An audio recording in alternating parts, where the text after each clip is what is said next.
So there's this idea that calling America stolen land is just something that woke progressives say to push some sort of victim narrative. Critics will say that America wasn't stolen, but instead won through fair fights. Or in other words, that Native Americans just lost wars and had to rightfully give up their lands as a consequence. But to be clear, American land was stolen in the most literal sense. I'm here at the Old State House in Boston, and I just read these colonial documents that prove that Native land was stolen in violation of existing property laws. And we know this because ever since the colonists first arrived, indigenous people have been fighting and winning legal battles to prove it. And the story of Reuben Cognihew is probably the most inspiring and insane of all, because he went to hand deliver a petition to the King of England and got kidnapped along the way. So in 1760, Reuben Cognihew represented about 300 Mashpee Wampanoags who held legal property deeds from 1666, which were court-recognized documents that were signed and recorded in Massachusetts.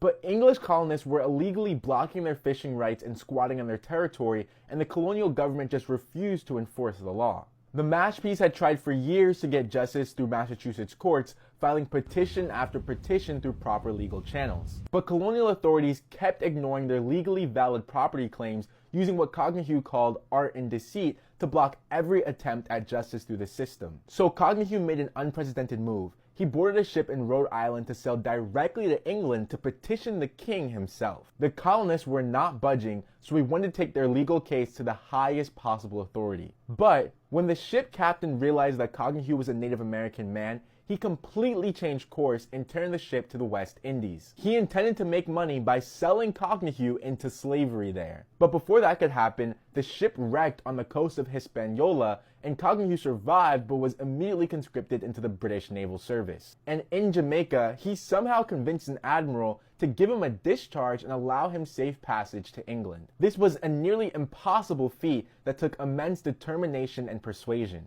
When Cognihew finally reached King George and presented the Mashpees case with their legal deeds, the Board of Trade actually sided with them because the evidence was undeniable. And by 1763, Massachusetts was forced to pass a law that allowed the Mashpees to elect their own leaders and govern their resources. They won using existing property law because, as I said in the beginning, the land was stolen. But sadly, even after this win in the British court, the Mashpees had to continue fighting these legal battles for the next 80 years. And the Mashpees even had to stage a revolt in 1833 because local authorities kept ignoring court rulings that confirmed indigenous property rights. Now today, when indigenous nations cite treaties and property law in Supreme Court cases, they're continuing this centuries-old tradition of simply demanding that America follow its own laws. From Standing Rock's legal challenges to current sovereignty cases, one strategy remains the same: using legal documentation to prove what we already know. This land was stolen. And next time someone says America wasn't built on stolen land,